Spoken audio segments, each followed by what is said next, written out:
आप देख रहे हैं amaze now.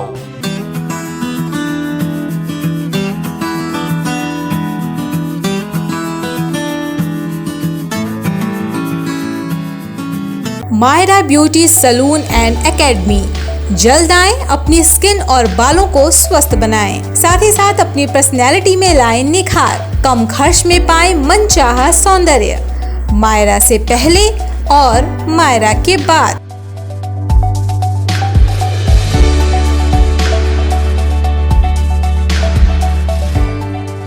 Proprietor Soni Gupta, cosmetologist and makeup artist. Myra beauty salon and academy. नमस्कार, मैं हूं अरविंद श्रीवास्तव और आप देख रहे हैं हमेशा की तरह आपका मनपसंद कार्यक्रम वो गुजरा जमाना। जैसा कि हमने आपको पहले बताया कि हमारा आपका पसंदीदा कार्यक्रम वो गुजरा जमाना। आज हम इसी कार्यक्रम के तहत हमने आमंत्रित कर रखा है एक समाज सेविका इसी गोरखपुर से, और इनका नाम है छाया राय सिंघानी। बहुत बहुत स्वागत है हमारे साथ। बहुत धन्यवाद आपका, सबका मैं बहुत तहे दिल से धन्यवाद करती हूँ। जैसा कि हम लोगों ने सुन रखा है कि आपका ताल्लुक कभी न कभी कहीं पाकिस्तान से भी रहा है, क्या सच है? हाँ, ये सच है।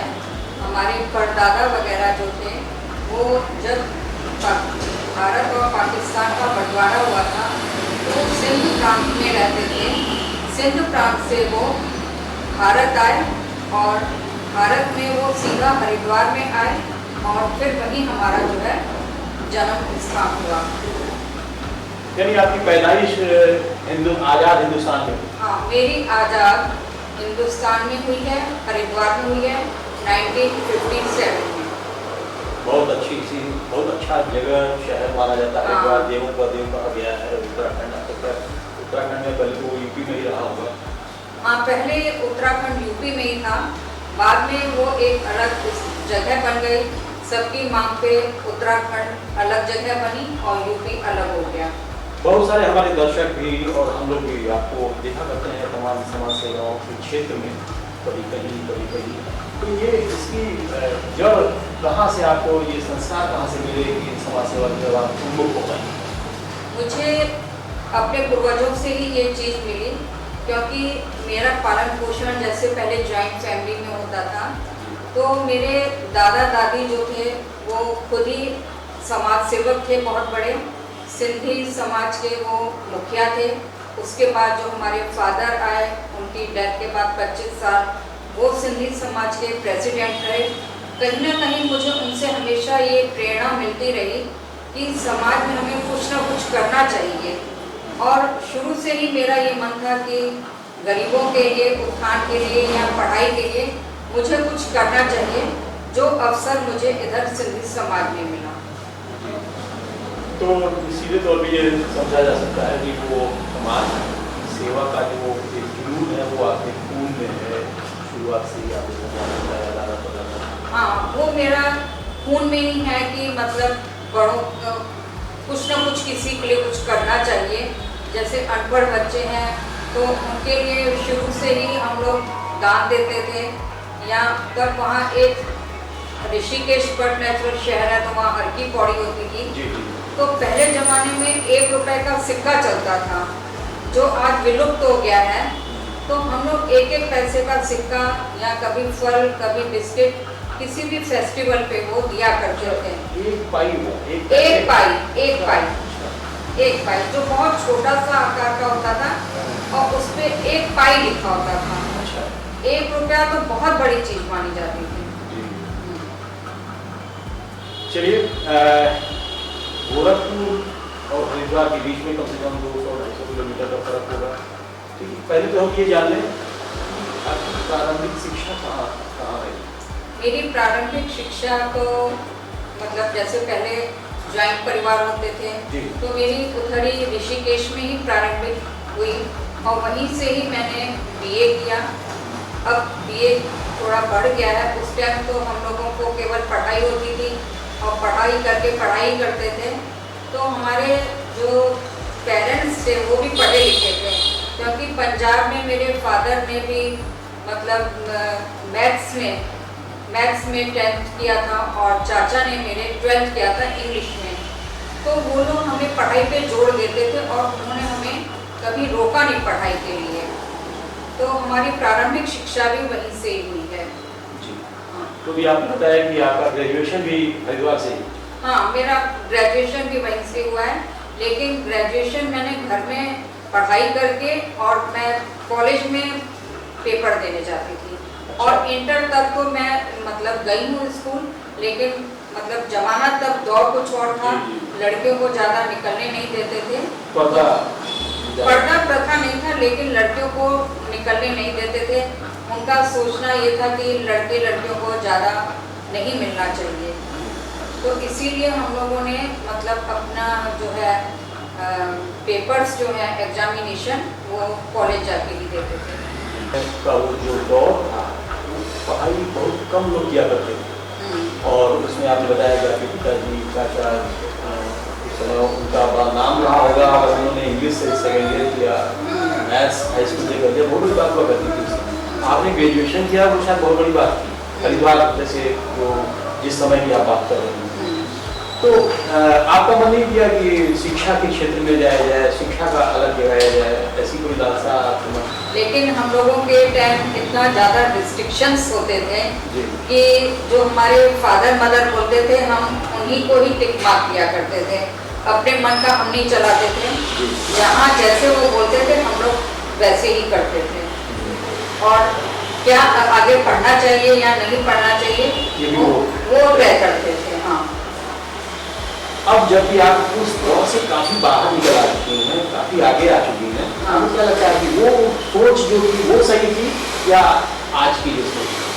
मुझे तो ये लगता है कि पहले वाले लोगों की सोच ज़्यादा अच्छी थी, क्योंकि जो आदमी एक रिस्ट्रिक्शंस में रहता है वो कभी खराब नहीं होता है। अनुशासित। और बड़े लोग जो हैं वो हमारे करियर के लिए ज़्यादा अच्छा करते हैं। पहले ज़माने में उन्होंने हमें पढ़ाई भी सिखाई, काम धर्म भी सिखाया, एजुकेशन का भी हमें उन्होंने जितना उन्होंने दिया हमें। लेकिन अब तो जैसे एक होड़ मच गई है एजुकेशन के लिए कि हर एक बच्चे को घर का काम न करके आपको एजुकेशन लाइन में जाना ही है और हर एक को जॉब करनी है, पढ़ाई करनी है। और उनका घर के कामों से मुझे लगता है कोई मतलब ज़्यादा नहीं रह गया है, कोई घर में रहना भी नहीं चाहता है, छोटे हों बड़े हों, कम नंबर आए ज़्यादा आए, बस अब माएँ जो है ज़्यादा फोकस जो है ज़्यादा एजुकेशन पे ही कर रही हैं। पहले ज़माने में ऑलराउंडर औरतें हुआ करती थी, घर का काम भी होता था, पढ़ाई भी होती थी, खेलकूद भी होता था। अब ये खेलकूद भी विलुप्त हो गए हैं, क्योंकि सारा दिन बच्चे पढ़ाई कर रहे हैं और खेलकूद का उन्हें टाइम नहीं मिल रहा है। कहीं ना कहीं गेम्स तो बहुत कम हो गए हैं। जो गेम्स में मतलब क्रिकेट है या बैडमिंटन है, रेयर केस है जो बच्चे आगे जा रहे हैं तो उनको उस फील्ड में डाला जा रहा है। अन्यथा तो इतनी बड़ी जनसंख्या में जहाँ स्कूल बच्चे जा रहे हैं, पढ़ाई करके घर आते हैं, ट्यूशन करते हैं, होमवर्क करते हैं, बाकी का उन्हें टाइम नहीं मिल पाता है। तो कहीं ना कहीं पहले ज़माने में हम सब इंजॉय करते थे। बहुत अच्छी बात, बहुत महत्वपूर्ण बात आपने कही। हाँ। कि जो पहले की जो शिक्षा का जो दौर था या जो रहन सहन का जो दौर था वह अनुशासित था। हाँ। और शायद यही वजह था कि उस समय जो मल्टीफेरियस प्रतिभाएं विविधताएं आपको देखने को मिली। हाँ। आइए एक बार फिर हम लोग अब जैसा कि सोशल वर्क की बात कर रहे थे तो समाज सेवा की बातें कर लें। यदा कदा हर जगह आपको कभी कुछ आश्रम, कभी बादल छाया, कभी तमाम जो और आश्रम हैं, शिविरों में जाके इस तरीके की दान और समाज के लिए जो करने का जो संकल्प है वो फिर से जरा ठीक से बताएं कि ये आया कैसे, कितने साल पहले, कब आ गया? ये चीज़ मेरे अंदर शुरू से ही थी, यानी कि यदि आप कहें तो मुझे मतलब छोटी उम्र से ही इन चीज़ों में बहुत ज़्यादा उत्सुकता रहती थी। यदि कोई आदमी गूंगा होता था, बोल नहीं पाता था, तो मुझे बहुत तकलीफ होती थी कि वो बोल क्यों नहीं पा रहा है। और दूसरा ये था कि जब मैं इस कुर्सी पे बैठी तो मुझे फिर और ज़्यादा उत्सुकता होने लगी। कौन सी? मैं प्रेसिडेंट जब बनी, सिंधी समाज की प्रेसिडेंट कितने साल जब पहले की बात बनी, है कि आप प्रेसिडेंट बनी? मैं इस संस्था में 6 साल से हूँ। अच्छा। 6 साल से हूँ। तो जब मुझे ये कुर्सी मिली तो मेरे अंदर जो भावना थी कि जो मैं पहले नहीं कर पा रही थी, तो वो मैं अब खुल करके कर सकती हूँ उसको कहीं ना कहीं किसी रूप में। तो जहाँ मुझे समझ में आता है, जैसे मातृ छाया में डिप्रेशन वाली औरतें थी, तो सर्दी में हमने उनको कंबल वगैरह दिए, आलू का बोरा दिया, जैसे कि वो लोग खा पाए, वस्त्र पहन सकें, बिस्किट वगैरह पाए। तो वो लोग उन चीज़ों को देख के बहुत खुश होती थी जैसे। और अभी हम कुष्ठ आश्रम जाएंगे जो गोरखनाथ के आगे राजेंद्र नगर में है, तो वहाँ पे हम एक व्हील चेयर देंगे और हम करने वाले हैं। हाँ, अभी हम करने वाले हैं। और एक को हम रोजगार के लिए ठेला देंगे कि जो वो रोजमर्रा की जिंदगी में सब्जी चाय फल लगा करके वो रोज पैसा कमाए और अपना रोजगार चलाता रहे। मैडम ये बताइए कि ऐसे लोगों को आप चिन्हित कैसे कर पाती हैं कि उसको, जैसे आपने बताया कि रोजगार के लिए उनको ठेला देना है। पिछले महीने जहाँ तक मुझे याद आ रहा है किसी एक लेडी को आपने मशीन दिया, उसको चिन्हित करने का क्या? मुझे जैसे कि मेरा सिंधी समाज है, तो वहीं की महिलाएं मुझे बोलती हैं कि मुझे ये प्रॉब्लम्स हैं, कि उनको कहीं ना कहीं ये लगता है कि ये हमारा काम कर देंगी। तो किसी को मैं सिलाई मशीन एक को दी मैंने, जो अपना सिलाई करके गुजारा करती है, बहुत खुश है, उसका रोजगार चल रहा है। और एक को मैंने पंखा दिया, मैंने वहाँ पे साईं जी के आश्रम में मैंने पंखा लगवा के दिया कि जैसे बहुत सारे लोग इकट्ठे हो जाते हैं तो उन्हें हवा नहीं मिल पाती है। तो वो एक यादगार रहेगा कि सिंधी काउंसिल की तरफ से ये एक आश्रम में पंखा लग गया है। और दूसरा, अब मातृ छाया में हम जा चुके हैं, अब हम कुष्ठ आश्रम में जाएंगे। और एक और संस्था है जहाँ हमने पता किया है मोदीपुर में, वहाँ भी हम जाएंगे, लेकिन 1 बाय 1 हम ये काम करेंगे। पहले तो अभी हम कुष्ठ आश्रम में जाके बिस्किट, नमकीन, पानी की बोतल, व्हील चेयर और एक ठेला देंगे, जैसे किसी को रोजगार भी मिलता रहे, उसका काम भी चले और खाने पीने की भी व्यवस्था। और कपड़े भी सब औरतें जो हमारी अपनी संस्था के मेंबर्स हैं, काफ़ी 15 मेंबर हैं, सब अपने अपने घर से 5-5, 10-10 जोड़ी कपड़े ले आते हैं। खाने के लिए हम फल के टोकरे ले जाते हैं, तो वो सब लोग आपस में बांट के खाती हैं, जो वो खुश होती हैं, जिसमें हम आपको भी इनवाइट करेंगे। अच्छा, एक सवाल इसी में से आपकी बात से निकल के आ रहा है कि ये जो आप दान दया की बातें करती हैं, वो सिर्फ सिंधी समाज के लिए या सर्व समाज के लिए ये सुलभ है? मैं सर्व समाज के लिए करना चाहती हूँ और मेरी बहुत बड़ी तमन्ना है, क्योंकि मैं अभी मुझे सिंधी समाज से ही जोड़ा गया है, तो इसीलिए अभी मैं सिंधी समाज के लिए ही कर रही हूँ। यदि मुझे कभी किसी ने अवसर दिया तो हाँ, मैं वहाँ जरूर जाऊँगी। अभी आपने बताया कि कुष्ठ आश्रम में ठेले वाले को देना, कुष्ठ आश्रम में तो मतलब ये है कि जरूरी नहीं कि वो सिंधी, नहीं जरूरी नहीं है वो सिंधी हो। सेवा का भाव तो आप कहीं भी जाके कर सकते हैं, क्योंकि वहाँ आपको एक पर्टिकुलर आदमी नहीं मिलेंगे। यही मैं हाँ, आपसे भी कह रहा हूँ हाँ, कि पर्टिकुलर आदमी आपको कहीं से भी मारवाड़ी कहीं नहीं मिलेंगे। वो सेवा का भाव है, आप कहीं भी जा करके आप सेवा कर सकते हैं।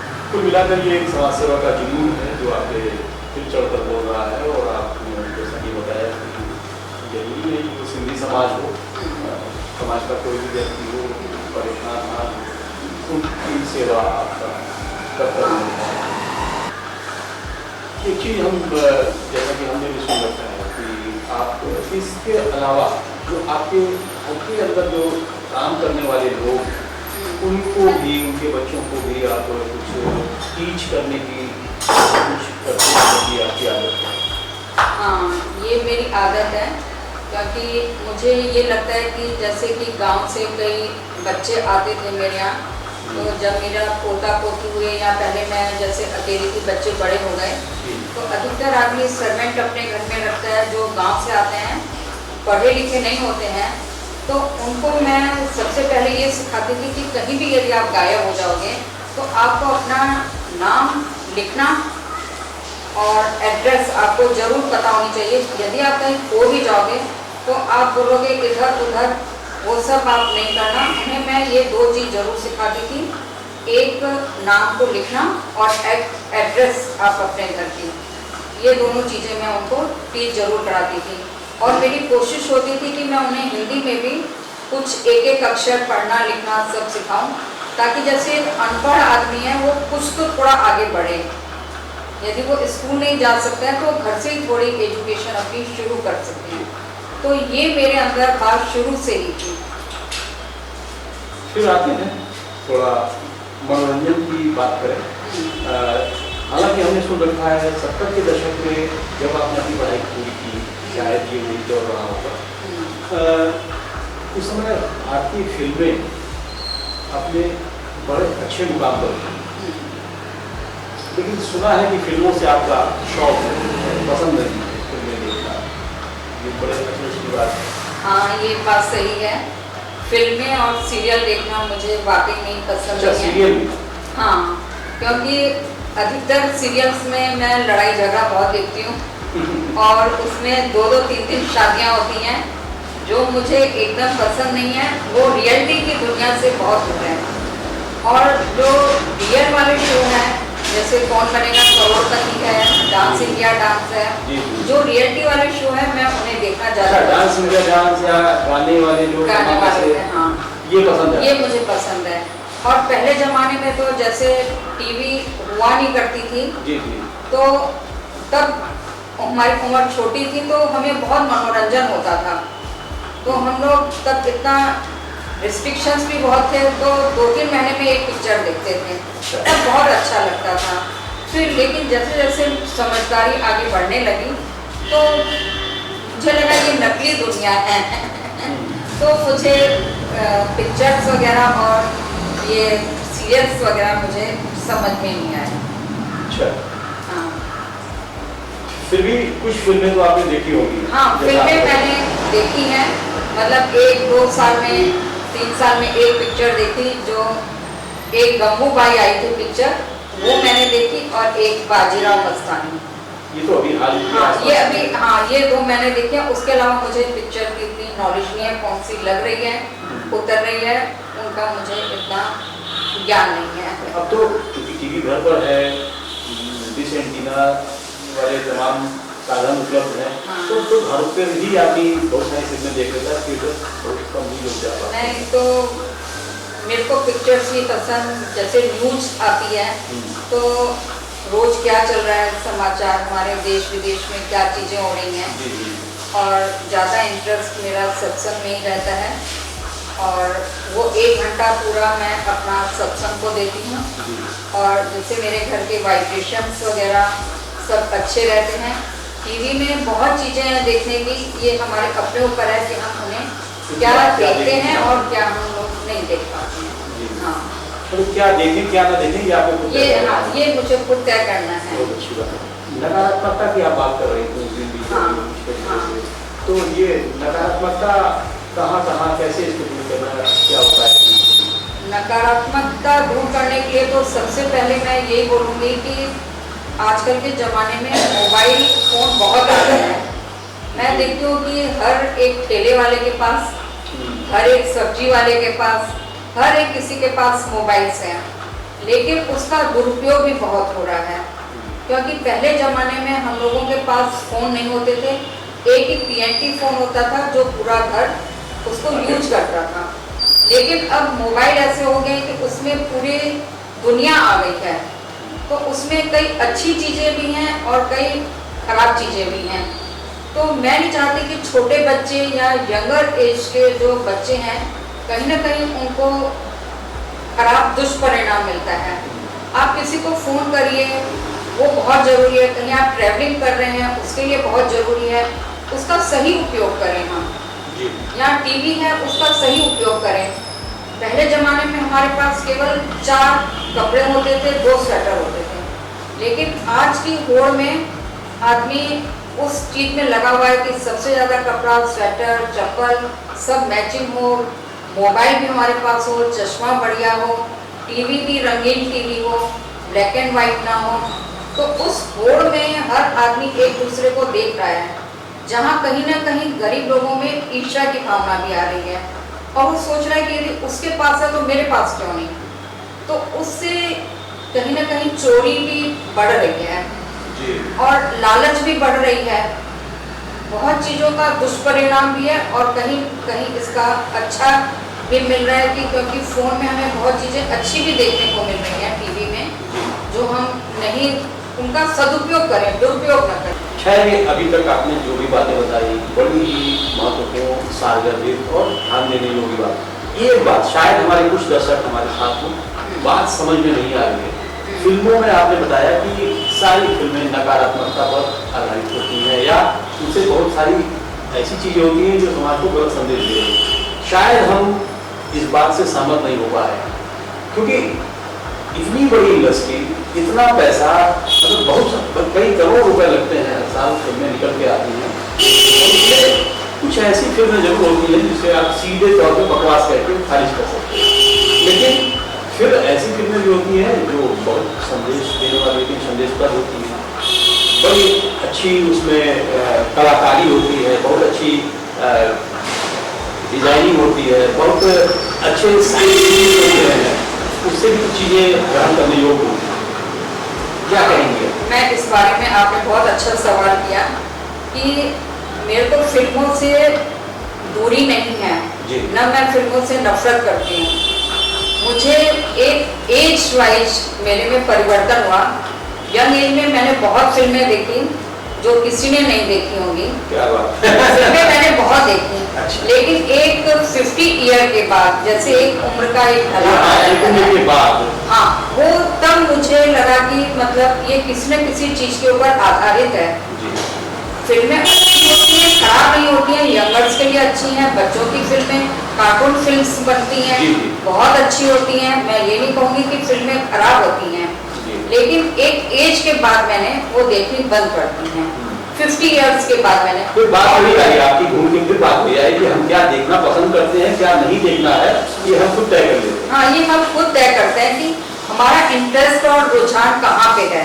मेरा 50 ईयर से पहले बहुत रुझान था, पिक्चर्स मैंने बहुत देखी, टीवी में भी खाली होकर के पिक्चर्स ही देखती थी, सिनेमा हॉल में भी अपने पति के साथ पिक्चर जाया करती थी, बहू बेटों के साथ भी। लेकिन 50 इयर्स के बाद मेरा रुझान कम हो गया और मैं दूसरों के लिए नहीं कहती कि वो पिक्चर न देखें, सब देखें, पिक्चरें अच्छी होती हैं, लेकिन मेरा अपना रुझान अनुभव यह है कि मेरे को अब कम अच्छी लगती हैं। मेरा इंटरेस्ट अब समाज में ज़्यादा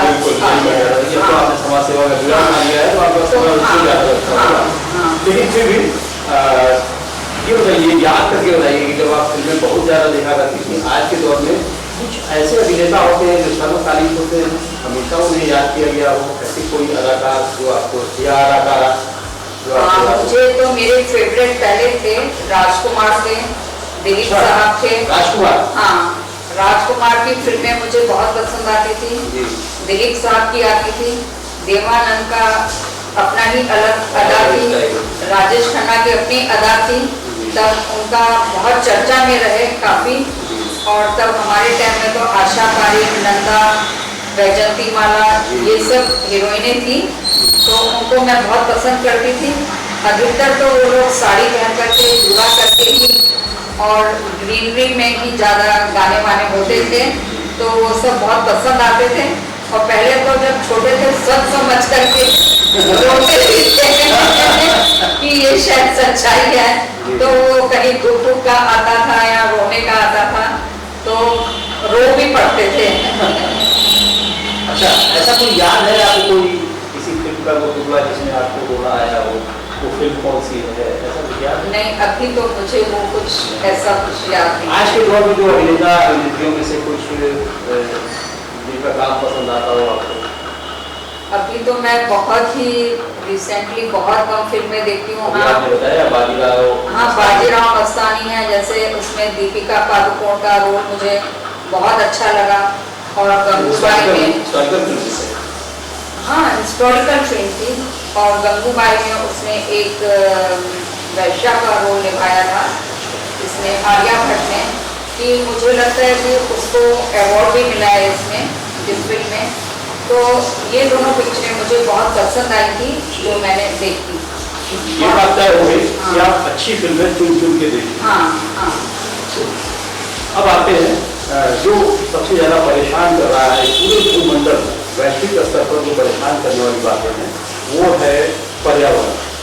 क्या ख्याल है आपका, इसको कैसे समस्या से निपटने के लिए किस बात कर सकती हैं, कर पा रही हैं?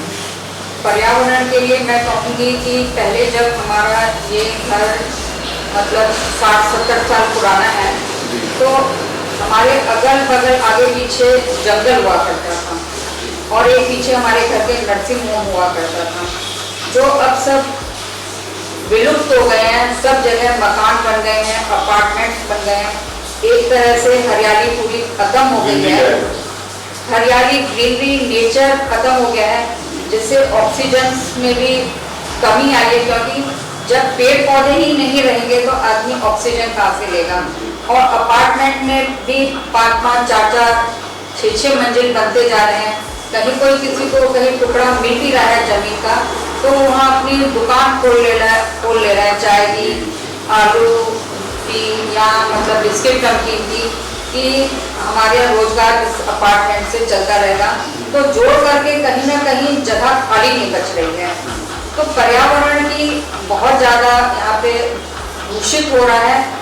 और मैं सरकार से और अपने अन्य मेंबर से भी कहना चाहूँगी कि सड़क पे या कहीं जंगलों में आसपास कहीं हम रास्ते में जाते हैं, वहाँ हम लोग सब मिल करके यदि एक पेड़ भी लगाएंगे पौधा तो हरियाली बहुत हो जाएगी। और ये काम मैं करना चाहूँगी, करूँगी भी, लेकिन मैं हर महीने में एक ही कार्यक्रम करती हूँ और इसको मैंने अपने अंदर सोच रखा है कि मैं ये काम करूँगी पर्यावरण का। और सरकार से भी अनुरोध करूँगी कि मुझे पौधे लगाने के लिए दें। हाँ, वो ऐसा कर भी रहे सरकार की तरफ से। अभी हम लोगों ने देखा, आपने भी देखा होगा कि जुलाई के महीने में जब ये पर्यावरण का अभियान चला, 3500 कितने करोड़ पौधे लगाए गए, इसका दावा भी सरकार करती है। तो बहुत सारे NGOs, बहुत सारे लोग जाते थे वन विभाग, वहाँ से उन्हें पौधे मिलते थे। तो आप भी चाहेंगे बिल्कुल आपको भी पौधे वहाँ से मिलेंगे। और ये भी बात आपने सही कही, सिर्फ शहरी क्षेत्र में नहीं। अभी हमारी किसी एक वन विभाग के अधिकारी से इंटरेक्शन हुआ था, उसमें उन्होंने बताया, एक आंकड़ा दिया, बड़ा चौंकाने वाला आंकड़ा था कि जो जंगलात हुआ करते थे, जंगल जैसे आपने कहा कि पहले आपकी ठीक अगल बगल जंगल हुआ करते थे, लेकिन जो सरकारी जंगल बने हुए हैं जिनकी बिल्कुल रखवाली होती है, कृष्ण जंगल और साइड में है, तो उन्होंने बताया कि जो जंगलात का जो वर्ग क्षेत्रफल है वो कम हो चुका है। ये बड़ी हैरानी और परेशान करने वाली बात है, हम सभी को भी और सरकार के लिए भी चेतावनी। तो बिल्कुल हम चाहेंगे कि आप वृक्षारोपण पर, पौधरोपण पर अपना फोकस करें। मैं ये चाहूँगी कि हाँ, वृक्षारोपण तो सबसे ज़्यादा महत्वपूर्ण है, क्योंकि जब जीवन भी हमारा वहीं से ही चल रहा है, ऑक्सीजन से ही। तो हरियाली तो, नेचर तो बहुत जरूरी है, जहाँ हमें हरियाली मिलती रहे। एक और मुद्दा रह जा रहा है जिस पर आपके विचार ज़्यादा जरूरी है, वो है हमारी संस्कृति। जो आज का जो दौर है, अभी हम पीछे भी बात कर रहे थे, हम अपनी संस्कृति को कहीं ना कहीं मिस कर रहे हैं, भूल रहे हैं। ऐसा आप मानते हैं? हाँ, ऐसा तो मेरा मानना है कि हम अपनी संस्कृति को कहीं ना कहीं विलुप्त होती जा रही है। जैसे कि हम लोग सिंधी हैं, तो आजकल बच्चे सिंधी में बोलना ही नहीं पसंद करते हैं। तो उससे ये होता है कि हम लोग किस कास्ट के हैं, बच्चे लोग कहते हैं हमको समझ में नहीं आ रहा है दादी आप क्या बोल रही हैं, लेकिन हम बड़े हैं तो हम लोगों को उन्हें जानबूझ के बताना पड़ता है कि हम सिंधी हैं और तुम सिंधी बोलो। हम लोग उन्हें कोशिश करते हैं एक एक वाक्य सिखाने की, सेंटेंस, ताकि वो लोग आगे चल के ये चीज़ में परफेक्शन हो जाए। तो चाहे जिसकी जो भी संस्कृति है, जो भी भाषा है, वो उसको आगे बढ़ावा दें, विलुप्त न होने दें। व्यक्तिगत तौर पर आप द्वारा किस तरीके से प्रयास किए जा रहे हैं? जैसे कि आपने बताया सिंधी समाज में, तो सिंधी समाज के उत्थान के लिए आप क्या करने जा रही हैं? सिंधी, आपने ये भी बताया कि थोड़ी देर पहले कि सिंधी घरों में लोग बोलना भूल गए हैं, इसके लिए किस तरीके से प्रयास होने चाहिए? हम लोगों ने, सरकारें भी इस पर प्रारंभ कर रही हैं। ये आपने सही किया है। हमारे 2 सिंधी टीचर हैं, सरिता इसरानी और संतोष केशवानी जी, जिन्होंने अभी 70 फॉर्म भरे हैं, अच्छा, जो बच्चों को सिंधी पढ़ा रहे हैं। हफ्ते में 2 दिन ऑनलाइन क्लास स्कूल के अलावा वो अलग से पढ़ाई होती है। हाँ, ऑनलाइन क्लास होती है हफ्ते में 2 बार, और 1 दिन उन्हें अपने स्कूल में बुलाया जाता है, जिससे जो लोग सिंधी सीखना चाहते हैं पहले, और उनको फर्स्ट सेकंड थर्ड प्राइज भी मिलता है, और उन लोगों को हम सर्टिफिकेट भी देते हैं। फीस केवल 100 रुपया हम लोगों ने रखी है पूरे साल की। सिंधी समाज के उत्थान के लिए हम ये सब काम कर रहे हैं, और जो गरीब हैं या कोई हमसे किसी भी तरह की हेल्प मांगता है तो उनको वो हम हेल्प हर रूप में देते हैं। किसी को सिलाई मशीन है, किसी को पंखा है, किसी को बैग नहीं बिक रहे हैं किसी औरत के, उनके मैंने काफ़ी कहती 2 साल से हमारा नहीं बिक रहा था, आंटी आपका फ़ोन आया, आपने मुझे ले गए, आपने मेरे काफ़ी सामान बिकवा दिया। तो ये छोटे छोटे काम भी मैं करती हूँ। ये काम बड़ा मुश्किल है मार्केटिंग का, इसको कैसे कर पाती हैं या उसका सपोर्ट कैसे आपने किया? आपने बताया कि किसी का बैग नहीं बिक रहा था, तो ये मेरे को पता नहीं, शायद गॉड का ही शायद ब्लेसिंग है या क्या है। वो अभी तो ऐसा है कि जहाँ मैं हाथ डाल रही हूँ मेरा काम सक्सेसफुल हो जा रहा है। और मैंने एक औरत आई, उसने कहा 2 साल से नहीं बिका है, उसको मैं सिंधी समाज के घरों में ले गई। अच्छा। कुछ 1-2 अदर कास्ट में ले गई, उसके सारे बैग बिके, और उसने बोला आंटी आप इसमें से एक बैग उठा लीजिए। तो हमने कहा ये बात मुझे मत बोलना, क्योंकि जो मेरा काम है वो मेरा काम है, और उसके काफ़ी बैग बिके तो वो बहुत खुश होकर के गई। बड़ी अच्छी बातें, बड़ी रोचक बातें हुई, बड़ी महत्वपूर्ण बातें हुई आज के इस परिचर्चा में। जैसा कि नाम भी है वो गुजरा जमाना, हमने इसीलिए आपको आमंत्रित किया, कुछ हमारे समाज को आपसे सीख मिले, और हम बहुत आभारी हैं आपने समय दिया और बड़ी अच्छी बातें बताई। दर्शकों, आपने देखा कि आप न सिर्फ सिंधी समाज के लिए, समाज के हर वर्ग यानी सर्व समाज के लिए काम करने के लिए तैयार, कृत संकल्पित है। तो आपका बहुत बहुत आभार। मैं आपका बहुत बहुत तहे दिल से धन्यवाद करूंगी कि आपने मुझे यहाँ आमंत्रित किया। उसके लिए हम आपके ऋणी हैं कि जो चीज़ हम लोगों के जहन में नहीं थी उसको आपने आगे बढ़ाया, और आप आगे बढ़ाते जा रहे हैं। ये हमारा सेगमेंट ही ऐसा है हाँ। कि हम इसमें ऐसी ही शख्सियतों को लाते हैं जो समाज के लिए कुछ कर गुजरने का जिसमें जज्बा है, जोश है और अनुभव है। तो वो जज्बा हमें आप में देखने को कहीं ना कहीं मिलता है, और इसके लिए हम आप लोगों के सबके ऋणी हैं बहुत कि आपके अंदर ये इतनी अच्छी सोच आई है, और हम आभार प्रकट करेंगे आपका कि इन्होंने इतनी अच्छी सोच रखी और हमें यहाँ इन्होंने आमंत्रित किया। बहुत बहुत धन्यवाद।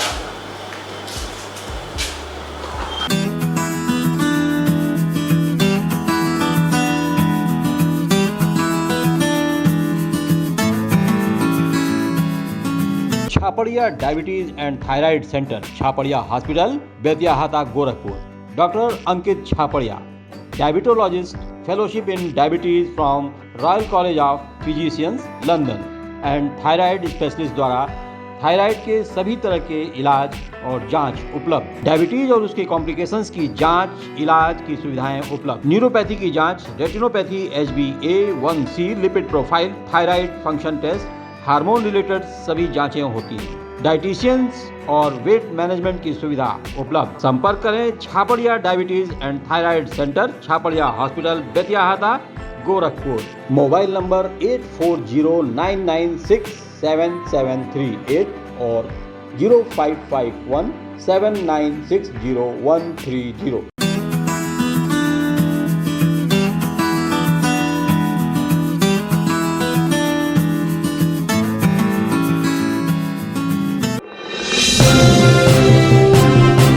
आप देख रहे हैं अमेज नाउ।